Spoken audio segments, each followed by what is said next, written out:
అందరికీ ప్రభువైన యేసుక్రీస్తు పేరట నా హృదయపూర్వక వందనాలండి. ఈరోజు మేమైతే యూత్కి సంబంధించి ఒక సెమినార్ అనేది ఏర్పాటు చేయడం జరిగింది. 1 డే సెమినార్ అన్నమాట. ఈ సెమినార్లో అయితే ఒరిస్సా నుంచి, ఆంధ్ర నుంచి కూడా యువతి యువకులు వచ్చారనమాట. సెమినార్లో చాలామంది దైవ సేవకులు, అలాగే సువార్థికులు, సంఘ పెద్దలు వచ్చి మరి వంట కార్యక్రమంలో నిమగ్నమై ఉన్నారనమాట. కాబట్టి ఈ వీడియోను చివరి వరకు చూడండి. నచ్చితే తప్పకుండా లైక్ చేయండి, షేర్ చేయండి, కామెంట్స్ చేయండి.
పొలాలన్నీ కూడా లేకపోతే గోధుమ ఇవన్నీ కూడా ఏమైపోయింది, కాలిపోయింది.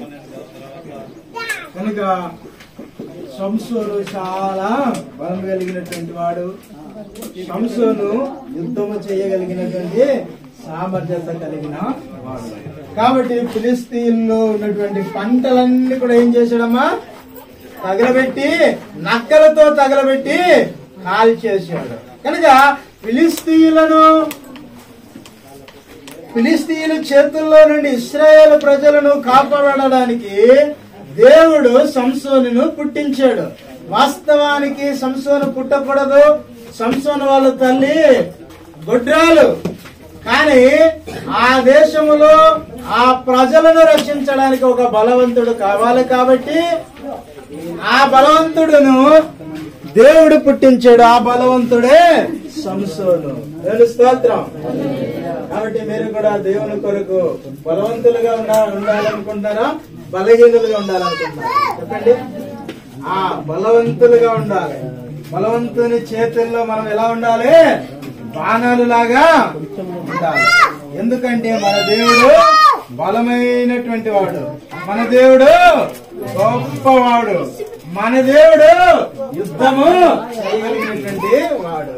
కాబట్టి ఈ సంసోను అన్న చాలా బలమైనటువంటి వాడు. చూడండి, నక్కలను పట్టుకున్నాడు, కాలిపోయింది, అంతా బూడిదగా అయిపోయింది. బూడిదగా అయిపోతే ఒప్పుకుంటారా? ఇప్పుడు వాళ్ళు ఏం చేస్తా ఉన్నారు, ఇతన్ని కట్టి బంధించి తాళ్లతో బంధించున్నారు. కానీ బంధిస్తే ఈ అన్న ఏం చేస్తున్నాడు, ప్రార్థన చేస్తే ఆ కట్లన్నీ కూడా తెగిపోతున్నాయి. హల్లెలూయా. కాబట్టి మీరు ప్రార్థన చేస్తారా? ప్రార్థన చేస్తా ఉన్నారా? దేవుని ఆ యవ్వన కాలంలో ఉన్నప్పుడు మనం ఏం చేయాలి? ప్రార్థన చేయాలి, వాక్యాన్ని చదవాలి. కనుక ఈ అన్న ప్రార్థన చేసేవాడుగా ఉన్నాడు, వాక్యాన్ని చదివేవాడుగా ఉన్నాడు, వారి ప్రజలను రక్షించేవాడుగా కూడా ఉన్నాడు. కాబట్టి ప్రదేని వెళ్ళరా రక్షించేవాడుగా ఉన్నాడు. కాబట్టి ఇక్కడ ఒక చదివినటువంటి మాటలు మనము చదివి ఉన్నాము, అది ఇంకోసారి గుర్తు చేసుకుందాం. కాగా అతడు బలమైన దానిలో నుండి తీపి వచ్చాను, తినుదానిలో నుండి తిండి వచ్చాను. ఈ రెండు పదాలు గుర్తు చేసుకోండి. ఏంటి? బలమైన దానిలో నుండి ఏమొచ్చిందట? బలమైన దానిలో నుండి తీపి వచ్చింది, తినుదానిలో నుండి తిండి వచ్చింది. ఇప్పుడు బలమైనది ఏంది? భూమి మీద అన్నిటికంటే బలమైనది ఏంటి చెప్పండి? జంతువుల్లో ఏమైనా పెద్ద బలమైనది ఏదైనా ఉందా? మీకు ఐడియా ఉందా?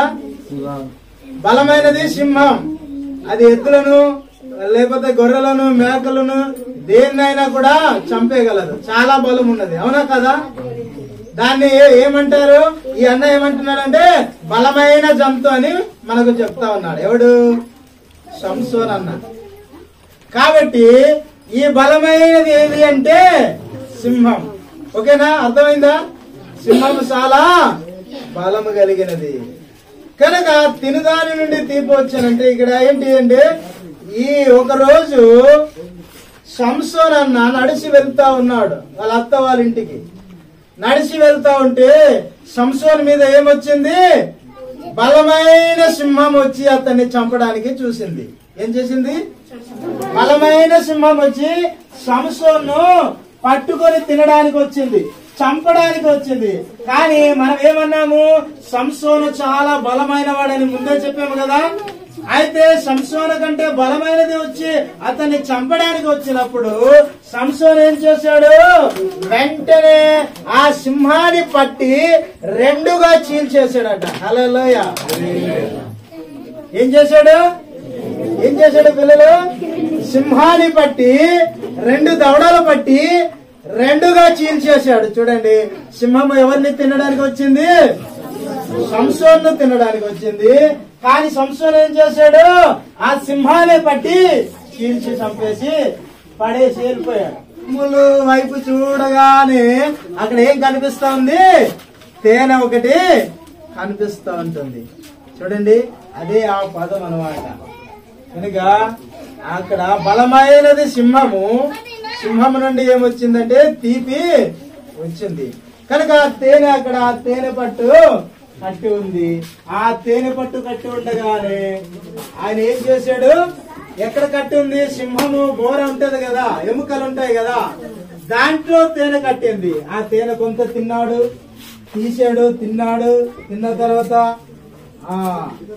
ఆయన వెళ్ళిపోయాడు. వెళ్ళిపోయిన తర్వాత ఏం జరిగింది చెప్పండి? ఒక పెళ్లి చేసుకున్నటువంటి దగ్గరికి వెళ్ళాడు. అక్కడ 30 మంది యవనస్తులు, మీలాంటి యవనస్తులు పని చేస్తా ఉన్నారు. వెళ్ళి ఒక విప్పుడు కథ చెప్తా ఉన్నాడు. ఆ విప్పుడు కథ ఇది. ఏంటి చెప్పాడు?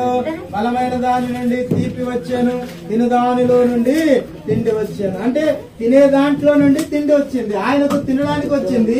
ఆ తినే దాంట్లో నుండి ఈయన తినడానికి తేనె వచ్చింది. అవునా కదా? బలమైన దాంట్లో నుండి తీయటి తేనె అక్కడ కట్టింది, ఈయనకు తినే దాంట్లో నుండి తిండి వచ్చింది, అనగా తేనె వచ్చింది. ఈ విప్పుడు కథ ఎవరికి చెప్పాడు? ఆ 30 మంది యవనస్తులకి చెప్పాడు. హల్లెలూయా.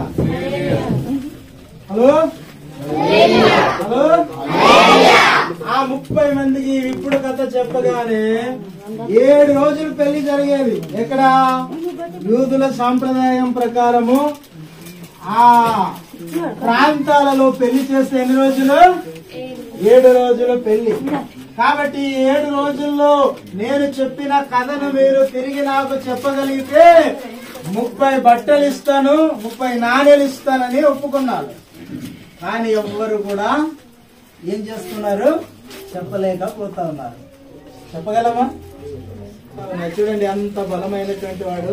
కాబట్టి యవ్వనస్తులు అలా బలంగా ఉండాలి. బలంగా ఉండాలంటే మనం దేంట్లో ఉండాలి? దేవునిలో ఉండాలి. దేవుడే బలవంతుడు. దేవుడు మనకు బలం ఇస్తేనే గాని మన బలము సరిపోదు. కాబట్టి తర్వాత ఏం చేశాడు? ఒకేసారి 1000 మందిని చంపుతాడు. ఎంతమందిని?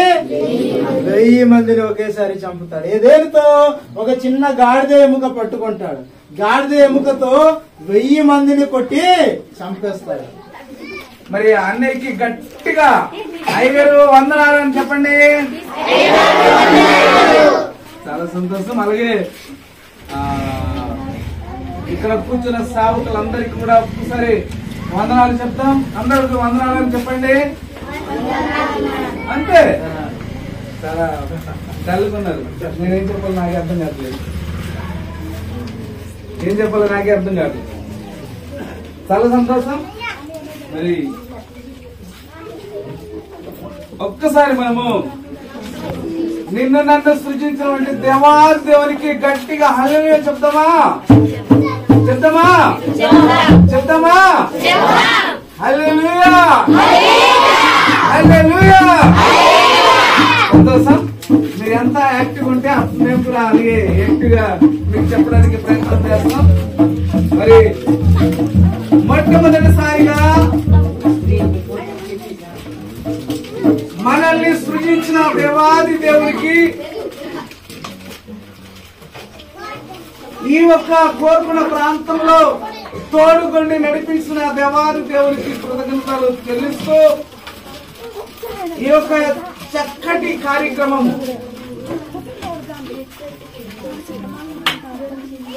స్తోత్రం. చాలా సంతోషం. మరి నేను ఒక మాట చెప్పి మీకు పాట నేర్పించాలని ఆశపడుతున్నాను. మొట్టమొదటిగా మనం ఎవరి మాట వినాలి? ఎవరి మాట వినాలి? అవునా? ఎవరి మాట వినాలి? అవునా? నిన్ను నన్ను సృజించిన దేవాది దేవుని మాట వినాలి. రెండోది ఎవరి మాట వినాలి? రెండోది ఎవరి మాట వినాలి? భౌతికంగా మనలను కని పెంచిన వంటి ఒక ఎవరి మాట? అమ్మా, నాన్న. రెండోది ఎవరి మాట వినాలి? వింటున్నామా? వింటున్నామా? మీరు నాకు మాట్లాడకపోతే నేను మాట్లాడను. రెండోది ఎవరి మాట వినాలి? ఎవరి మాట వినాలి? మీరు పాడాలి. ఓకే. నీ తోడు ఇల్లానా నన్ను ఏనికి బ్రతికి నీ సాయము ఇల్లానా నన్ను ఏనికి నీడి పాడగలరు. నీ తోడు ఇల్లానా నన్ను ఏనికి బ్రతికి నీ సాయము ఇల్లానా నన్ను ఏనికి నీడి బ్రతకాలి ఆడు నన్ను నీడాలి ఆడు నీ తోడు సాయము ఇల్లానా బ్రతకాలి ఆడు నన్ను నీడాలి ఆడు నీ తోడు అరణు నీ తోడు ఇల్లానా నన్ను ఎన్నికి నీ సాయం ఇల్లానా నన్ను ఎన్నికి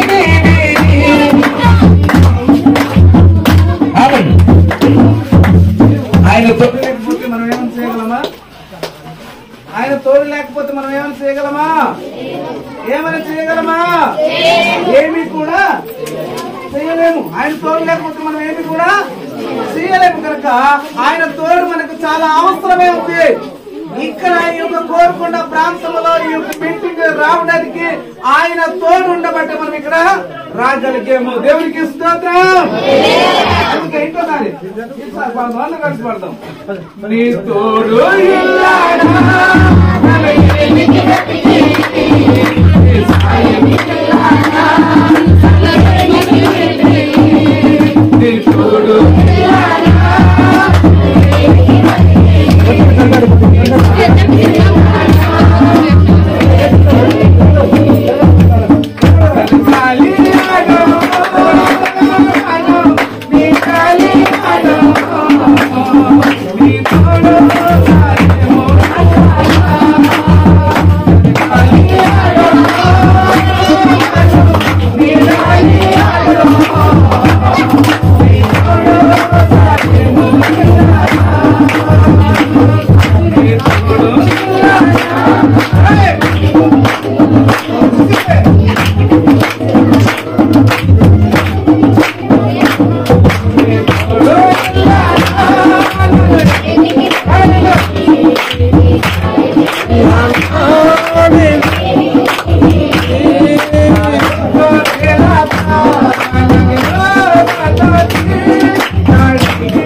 టీచర్ ఏదైతే బోధిస్తున్నది నేను విని గ్రహించే భాగ్యం దయచేయాలి. ఏం చేయాలి?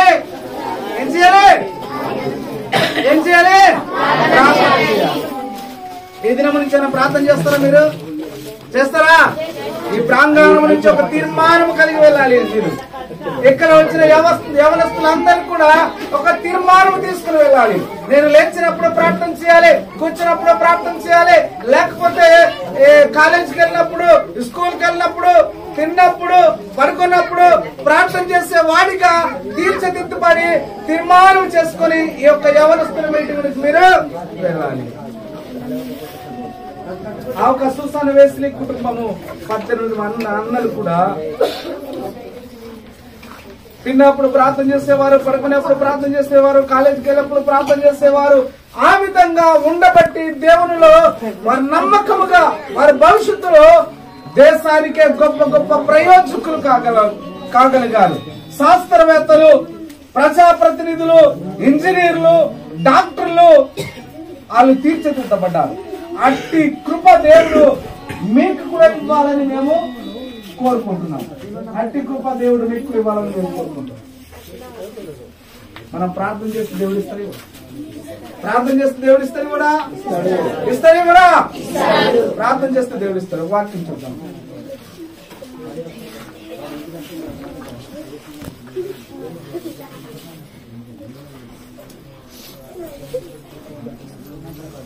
రెండవ అధ్యాయం 1వ వాక్యం. సామెతలు చదవాలి యవన పిల్లలు. 2వ అధ్యాయం 1వ వాక్యం చదవాలి తొందరగా. 2వ అధ్యాయం 1వ వాక్యం. చదవాలి. నా కుమారుడా, నా కుమారుడా, నీవు నా మాటలు నా ఆజ్ఞలను నీ యొద్ద దాచుకున్న ఎడల జ్ఞానమునకు చెవియొగ్గి హృదయపూర్వకముగా వివేచన అభ్యసించిన ఎడల తెలివికై మొర్రపెట్టిన ఎడల వివేచనకై మనవి చేసిన ఎడల వెండిని వెతికినట్లు దానిని వెతికిన ఎడల దాచబడిన ధనమును వెతికినట్లు దానిని వెతికిన యెహోవా యందు భయభక్తులు కలిగి ఉండుట ఎట్టిదో నీవు గ్రహించెదవు. దేవునికి స్తోత్రం. ఏం చేయాలంటే మనము చూడండి, ఇక్కడ వాక్యములో మనము చూసినట్లయితే తెలివికై మొర్ర పెట్టినట్లా, ప్రభా నేను కాలేజీకి వెళ్తున్నాను, నేను స్కూల్ కి వెళ్తున్నాను, నాకు మంచి జ్ఞానము దయచే ప్రభువా, మంచి ఆలోచన దయచే ప్రభువా అని మీరు ప్రార్థన చేస్తున్నారా? ప్రార్థన చేస్తున్నారమ్మా? పిల్లలు ప్రార్థన చేస్తున్నారా? అయ్యా నేను లెక్కల్లో వెనుకబడి ఉన్నాను, సైన్స్ లో వెనుకబడి ఉన్నాను, హిందీలో వెనుకబడి ఉన్నాను, ఇంగ్లీష్ లో వెనుకబడి ఉన్నాను, ఒక్కొక్క మరి సబ్జెక్ట్ లో నేను వెనుకబడి ఉన్నాను. ఈ సబ్జెక్ట్ లో నాకు మంచి నైపుణ్యం దయచేయి, మంచి ఒక పట్టుదల దయచేయి, మంచి ఒక కృషి నాకు అనుగ్రహించని ప్రార్థన చేస్తున్నారా? తెలివికై మొర్ర పెట్టినట్లా, వెండిని వెతికినట్లు దాన్ని వెతికినట్లా, దాచబడిన ధనమును దాన్ని వెతికినట్లా యెహోవా యందు భయభక్తులు కలిగి ఉండుట ఎట్టిదో నీవు గ్రహించదవు. మనం ప్రార్థన చేస్తున్నామా? వెళ్తాం, క్లాస్ రూమ్ లో వెళ్ళి కూర్చొని పోతాము, టీచర్ ఏది చెప్తే అది రాసుకుని ప్రభు నేను ఏది నేర్చుకోబోతున్నాను, టీచర్ ఏదైతే నాకు నేర్పిస్తున్నారో అది జ్ఞానము కలిగి నాకు అది నేర్చుకునే ఒక జ్ఞానము దయచే ప్రభువా. అందుకే యాకోబు పత్రికలో ఒక మాట ఉంటుంది, ఏమనుంటది? మీలో జ్ఞానము కొదవగా ఉండేలా అది ఎవరిని అడగాలట? యెహోవాని అడగాలి. అడుగుతున్నామా మనము? ప్రభా నాకు జ్ఞానము కొదవగా ఉంది, నాకు జ్ఞానము దయచే ప్రభా అని అడుగుతున్నామా? ఎంతమంది అడుగుతున్నారు? Very good. మనము జ్ఞానము కొదవకునేట్లా ఎవరిని అడగాలి? మీరు ఎవరిని అడగాలి? మీ యొక్క దేవాది దేవుని జ్ఞానం అడగాలి. ప్రభా నాకు జ్ఞానము దయచేయి, నేను మంచి డాక్టర్ అవ్వాలి, నేను మంచి ఇంజనీరింగ్ అవ్వాలి, నేను మంచి ఒక ఉపాధ్యాయుడు అవ్వాలి, నేను ఒక ఉపాధ్యాయ రీతిలో నేను స్థిరపడాలి, నాకు మంచి జ్ఞానము దయచేయని ఎంతమంది ప్రార్థన చేస్తారు? దేవుని వాక్యం చెప్తుంది కదా, వెండిని వెతికినట్లు దాన్ని వెతికినట్లా తెలివికై నీవు మొరపెట్టినట్లా, తెలివికై మొరపెట్టినట్లా, వివేచనకై మనవి చేసినట్లా ఆయన నీకు ఇచ్చేవాడై ఉన్నాడు, ఆయన నీకు దయచేసేవాడై ఉన్నాడు. మరి ఆ విధంగా మనం అడగదలుచుకుంటున్నామా? Nothing my God cannot do. My God is so big, so strong and so mighty. There's nothing my God cannot do. The morning love is the river that sees the source of the winding soul. My God is so big, so strong and so mighty. There's nothing my God cannot do. He made the trees, He made the seas, He made the big elephants too. My God is so big, so strong and so mighty. There's nothing my God cannot do.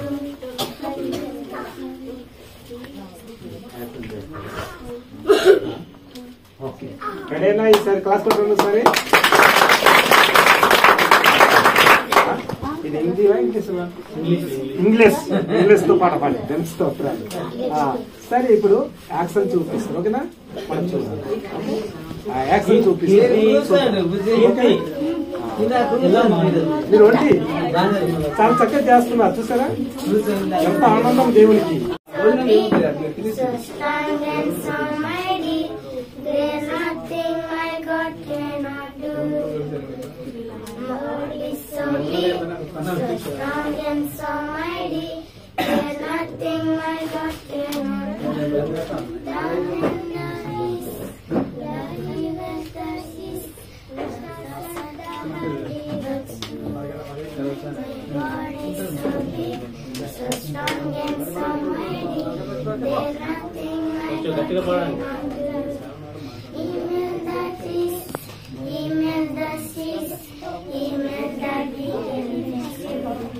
My God is so big, so strong and so mighty.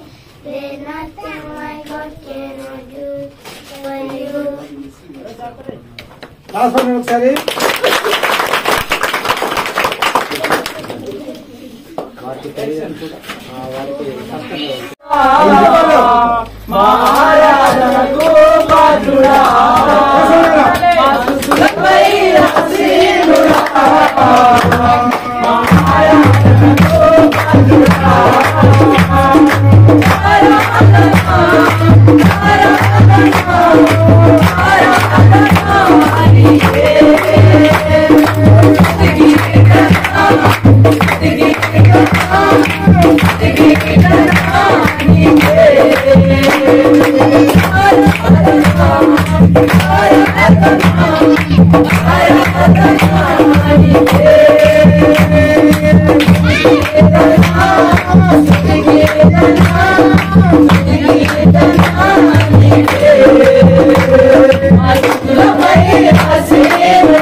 Thank you.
దేవునికి స్తోత్రం.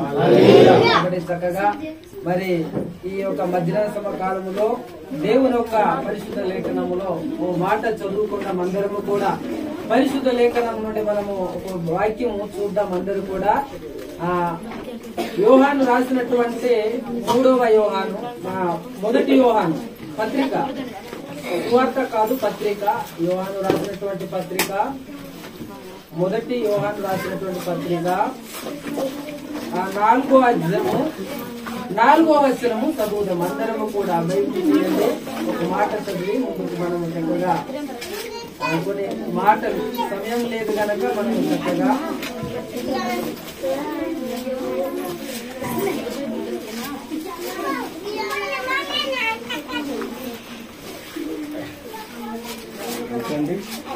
మొదటి యోహాను 4వ అధ్యాయం 4వ వచనం. చిన్నపిల్లలారా చిన్న పిల్లలారా మీరు మీరు దేవుని సంబంధులు దేవుని సంబంధులు మీలో ఉన్నవాడు మీలో ఉన్నవాడు లోకములో ఉన్నవాని కంటే గొప్పవాడు కనుక మీరు వారిని జయించి ఉన్నారు. దేవునికి స్తోత్రం. కాబట్టి మనము ఆ తండ్రి అయిన దేవుణ్ణి మనము ఆరాధన చేయాలి, దేవునికే ప్రార్థన చేయాలి, దేవునికే పాటలు పాడాలి. అందుకబట్టే దేవుడు ఏమంటాడంటే, చిన్న పిల్లలారా మీరు దేవుని సంబంధులు, మనము దేవుని సంబంధులము అందరము కూడా. అందుకే అంటున్నాడు, దేవుడు లోకముని ఎంతో ప్రేమించాను. దేవునికి స్తోత్రం. దేవుడు ఏం చేశాడు? లోకమును ప్రేమించాడు. లోకము అనగా మరి లోకములున్న ప్రజలు, లోకములున్న మనుషులు.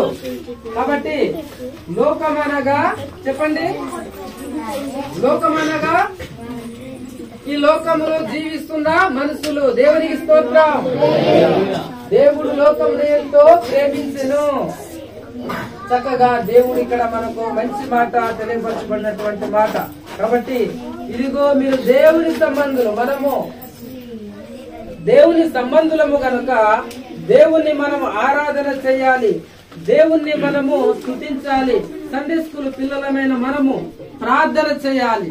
కాబట్టి అందుకోసము దేవుడు చక్కగా మరి దేవుడు ఒక మాట చెప్తున్నాడు,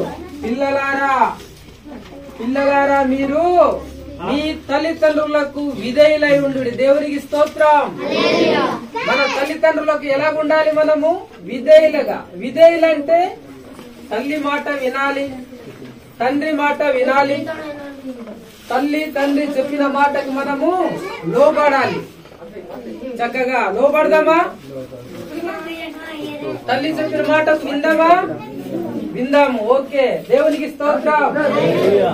చక్కగా మరి దేవుని వాక్యము సెలవిస్తా ఉంది. కాబట్టి చక్కగా దేవుడు మనతో మాట్లాడుతున్నాడు. కాబట్టి పిల్లలారా మీరు మీ తల్లిదండ్రులకు విధేయులై ఉండి అని ఎఫెసీయులకు రాసిన పత్రిక 6వ అధ్యాయము దేవుడు మాట్లాడుతున్నాడు. కాబట్టి దేవుడు మన అందరితో కూడా మాట్లాడుతున్నాడు. దేవునికి స్తోత్రం. ఇదిగో మీరు నా యుద్ధకు వస్తే నేను మీ యుద్ధకు వస్తానని దేవుడు మాట్లాడుతున్నాడు. మీరు నా యుద్ధకు వస్తే నేను మీ యుద్ధకు వస్తానని దేవుడు బైబిల్లో మాట్లాడుతున్నాడు చక్కగా. కాబట్టి దేవుని బిడ్డలారా, చిన్నపిల్లలారా, దేవుని యొద్దకు మనం అందరూ కూడా దేవుని సన్నిధానములో తల్లిదండ్రులకు విధేయులై ఉండాలి, తల్లిదండ్రులకు గౌరవించాలి. కాబట్టి అందుకని దేవుడు చక్కగా మంచి మాట తెలియపరచబడున్నాడు. కాబట్టి ఈ యొక్క మధ్యాహ్న కాలంలో 2వ సెక్షన్లో దేవుడు తెలియపడుతున్నటువంటి మాట అందరూ కూడా మనము మరి నిజముగా తల్లిదండ్రులకు విధేయత చూపించాలి, ఆ తండ్రికి గౌరవించాలి. తండ్రి మరి ఇక్కడ సామెతలో ఒక మాట చూసినట్లయితే మనకు తెలియపరచబడి ఉన్నది. ఆ సామెతలో ఒక మాట చూడండి. అక్కడ సామెతలు 10వ అధ్యాయము 1వ వచనములో దేవుడు మాట్లాడుతున్నాడు. అక్కడ ఒక మాట ఏమంటున్నాడు? జ్ఞానము గల కుమారుడు తండ్రిని సంతోషపరచును, బుద్ధి లేని కుమారుడు తన తల్లికి దుఃఖము పుట్టించును. దేవునికి స్తోత్రం. మన తల్లికి సంతోషపరిచే వారికి ఉందామా? దేవునికి స్తోత్రం. అయ్యగారులు వెనకలున్న అయ్యగారులందరికీ గట్టిగా కలిసి చప్పట్లు కొడతాం.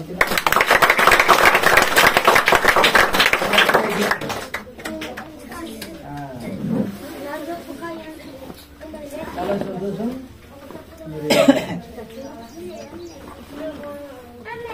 మనము ఒక అన్నలో ఉన్నటువంటి బలాన్ని చూసాము. ఏం చూసాము? బలం చూసాము, అంతేనా? ఇప్పుడు అదే అన్నలో ఉన్నటువంటి బలహీనత ఎలా ఉందో కొద్దిగా చూద్దాం. ఓకేనా? మనిషికి బలం ఉంటది, బలహీనత కూడా ఉంటది.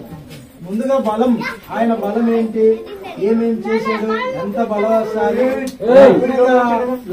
అలాంటి అన్న భూమి మీద కోట్లాది ప్రజల్లో ఎవడు లేడు, అంత బలవంతుడు లేదు. సింహంతో పోరాడిన వాడు లేదు, 30 మందిని చంపినవాడు లేదు, 100 మందిని చంపినవాడు లేదు. అదే విధంగా 3000 మందిని ఒకేసారి చంపిన వాడు ఎవరైనా ఉన్నాడా? ఇవ్వడలేదు, తర్వాత కూడా పుట్టారు మన తర్వాత కూడా. కాబట్టి అంత పెద్ద బలం ఉన్న అన్న ఎవరు? సంసోను. ఈ బలమైనటువంటి అన్న ఇప్పుడు ఎలా బలహీనం అయిపోయాడు అనేది కొద్ది మాటలు నేర్చుకొని తొందరగా ముందుకు. ఓకేనా? రెడీగా ఉన్నారా?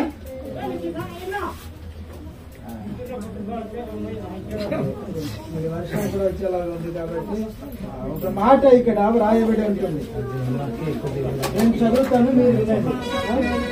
మీరు చూస్తారా? 14వ అధ్యాయము 2వ మాట. ఐగర్లు చదవండి. 14:2. న్యాయాధిపతులు 14:2.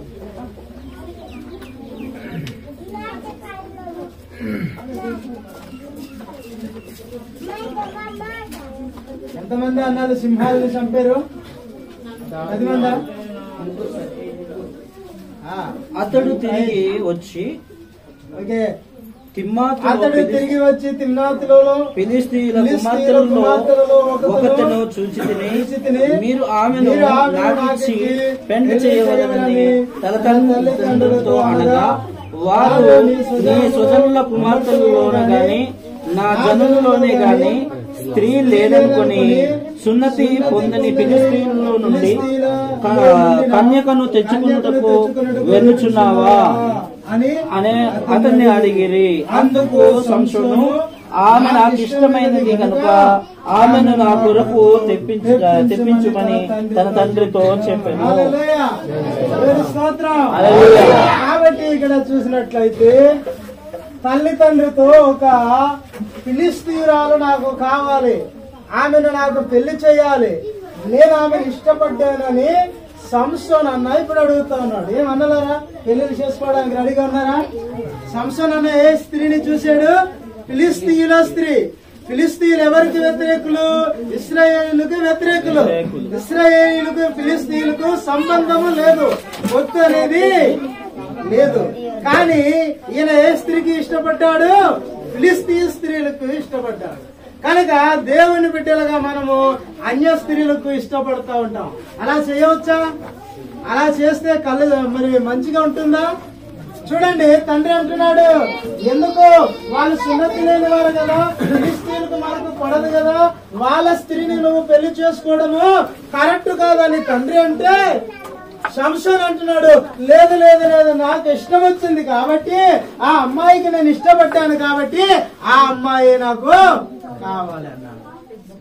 ఈరోజు ఎంతమంది యవనస్తులు తల్లిదండ్రులు చూసిన సంబంధమే చేసుకోవాలని నిర్ణయంలో ఉన్నారు.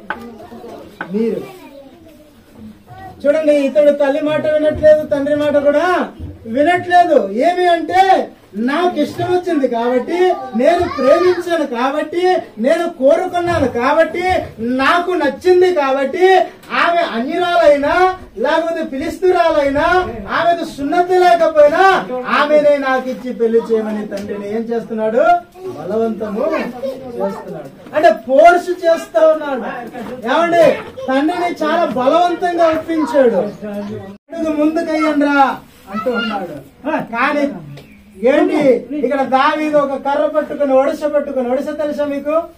గిర తిప్పి ఇలా కొడితే రాయి అంతది. కర్ర సాధారణంగానే ఉంటది, మీకు అందరికి తెలుసు కదా.